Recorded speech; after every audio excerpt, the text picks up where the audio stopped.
Oke, bismillahirrahmanirrahim. Anak-anak sekalian, alhamdulillah kita dipertemukan kembali pada pelajaran sejarah kebudayaan Islam, sejarah peradaban Islam untuk muallimin di semester kedua ini. Alhamdulillah, mudah-mudahan kalian senantiasa sehat ya. Nah, sebetulnya materi ini sudah dibahas di waktu sanawiyah, tapi kemudian tentu di muallimin pembahasannya bagaimana how to identify, bagaimana mengidentifikasinya sekarang. Jadi kalian bagaimana menerangkan begitu, bukan hanya menghafal. Kalau dulu di sanawiyah menghafal, tapi kalau di muallimin bagaimana kalian mampu menerangkan kembali begitu, karena kalian calon guru, murabbi begitu ya. Nah, dalam pertemuan kali ini kita akan membahas tentang perkembangan Islam pada masa Khulafaur Rasyidin. Nah, anak-anakku sekalian, peta konsep yang akan kita bahas di semester ini itu adalah tentang sejarah perkembangan Islam masa Khulafaur Rasyidin. Yang ada diantaranya elemen selanjutnya adalah proses pemilihan Khulafaur Rasyidin. Itu akan kita bahas. Khulafaur Rasyidin itu ada berapa? Ada 4 itu kita bahas. Dan bagaimana Khulafaur Rasyidin, khalifah di masa Khulafaur Rasyidin ini melakukan strategi dakwahnya. Oke, jadi 2 kajian ini yang harus kita kaji sehingga kalian punya patokan apa yang harus dibahas pada semester ini. Oke, kita mulai anak-anak sekalian, bagaimana jejak peradaban Khulafaur Rasyidin sehingga kalian punya satu kesimpulan tentang perjalanan kepemimpinan di masa Khulafaur Rasyidin. Nah, khalifah, anak-anak sekalian, adalah jabatan tertinggi dalam kepemimpinan Islam pasca Rasulullah Shallallahu Alaihi Wasallam. Khalifah itu pemimpin, gitu. Jadi kalau orang sekarang berpikir negatif begitu, khilafah itu tidak boleh karena bertentangan dengan Pancasila. Itu bukan berpikirnya, itu harus masih banyak buku yang harus kita bahas. Jadi khalifah itu adalah sebutan bagi seorang pemimpin di pasca Rasulullah Shallallahu Alaihi Wasallam wafat. Dan Islam sendiri tidak menyebutkan bagaimana corak pemerintahannya. Tidak. Kalau di zaman pasca Rasulullah itu disebut khalifah, kita di Indonesia presiden, begitu. Kalau republik presiden, kalau kerajaan raja, begitu. Kalau khalifah, khilafah itu khalifah pemimpinnya. Jadi nggak perlu dipersoalkan begitu.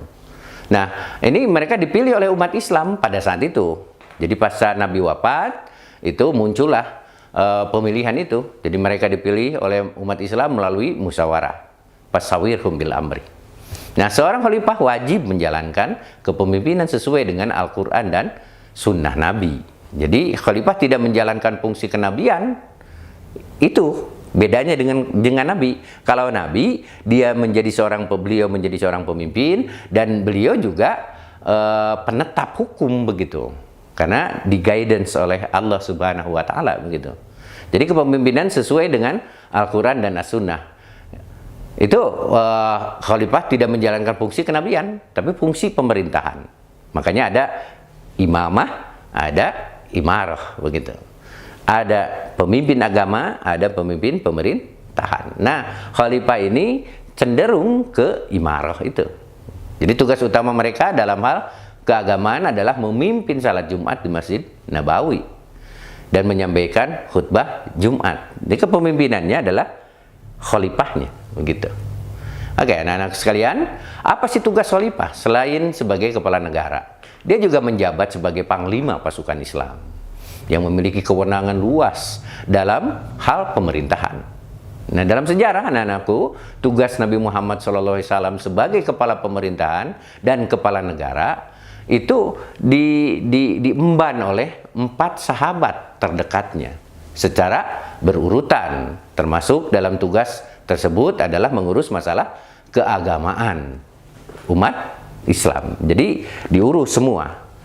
Jadi seorang pemimpin, dia mengurus negara dan juga dia mengurus persoalan-persoalan keagamaan. Jadi nggak boleh angkat tangan dan segala macam. Maka aneh kalau seorang pemimpin lalu ada sahabatnya sama-sama manusia begitu meninggal, wafat karena kebenciannya terhadap Arab misalkan, tidak berani, tidak mengucapkan bela sungkawa itu aneh.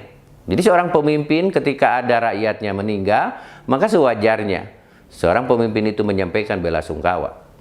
Tapi ketika ada orang yang tidak memiliki pengaruh agama, tapi karena senang, disenanginya, itu disampaikanlah duka citanya. Itu cukup aneh kalau pemimpin seperti itu.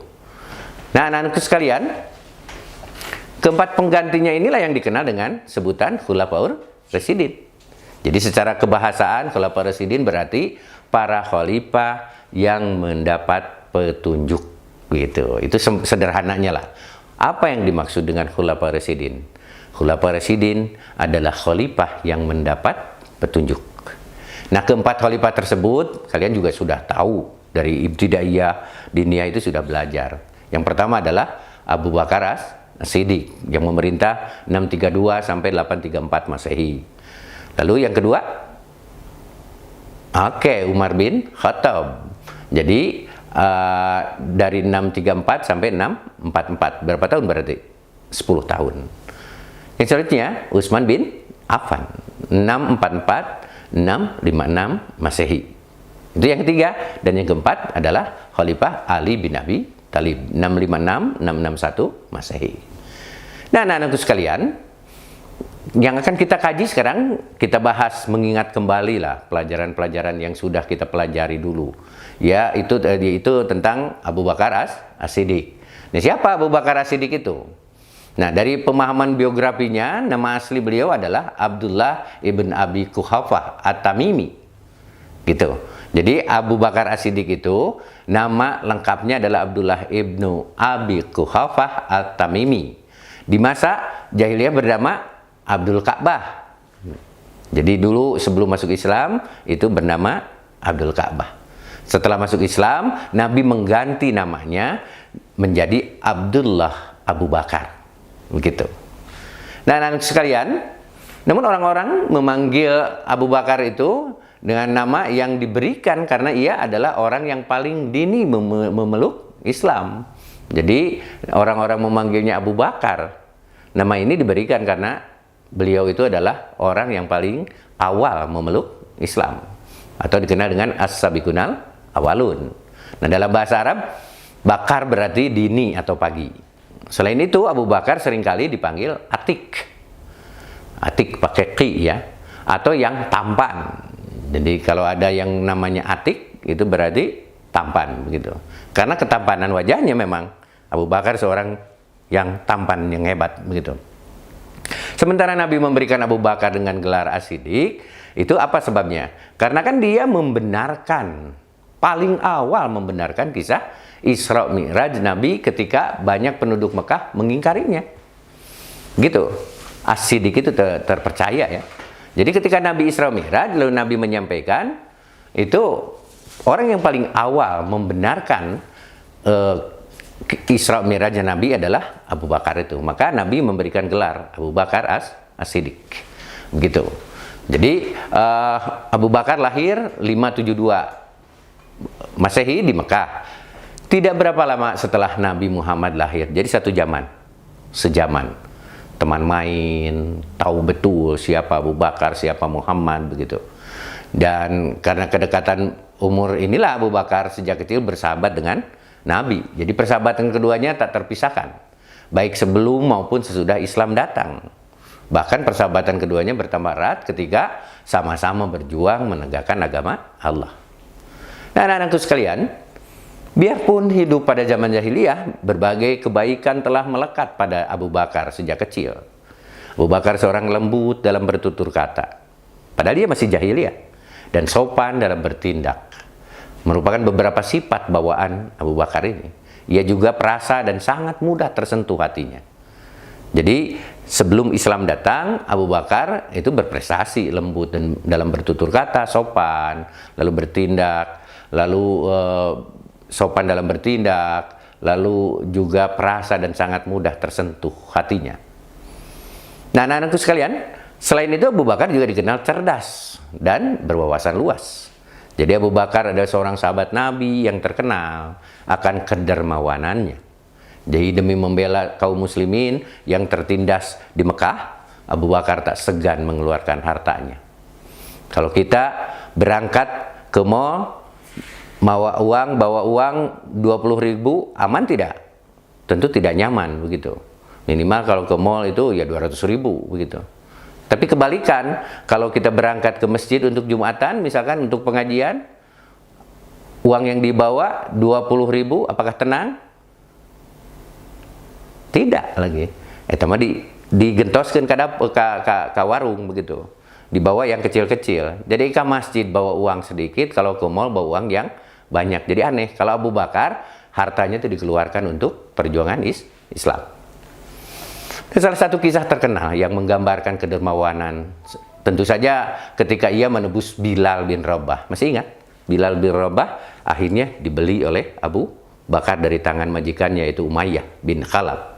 Jadi lewat perantara Abu Bakar, Allah memberi pertolongan kepada hambanya yang teguh imannya itu. Jadi Bilal diamankan oleh Allah Subhanahu wa Ta'ala melalui tangan Abu Bakar, yang Abu Bakar berani untuk membeli Bilal dan melepaskan Bilal dari ancaman dan siksaan Umayyah bin Khalaf begitu.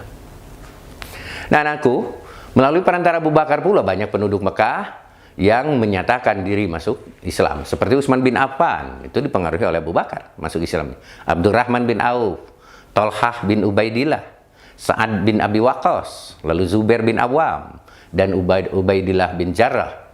Itu ada beberapa sahabat yang masuk Islam atas ajakan Abu Bakar. Jadi termasuk dalam as-sabiqunal awalun.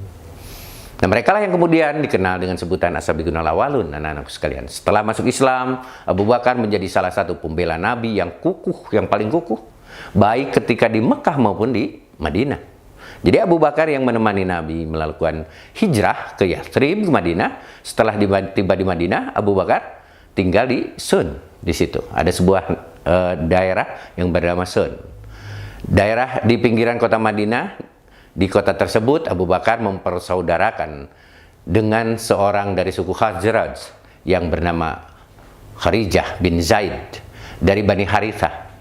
Jadi di rumah Kharijah tersebut Abu Bakar tinggal. Maka hubungan kedua orang ini bertambah erat ketika Abu Bakar menikahi anak Kharijah bernama Habibah di Madinah, dan Abu Bakar beralih profesi dari pedagang kain menjadi petani.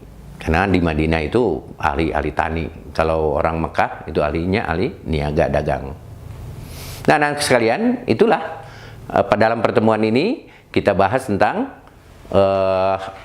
Abu Bakar As-Siddiq. Nanti dalam pertemuan yang akan datang kita bahas lagi Umar bin Khattab. Itu saja. Terima kasih. Assalamualaikum warahmatullahi wabarakatuh.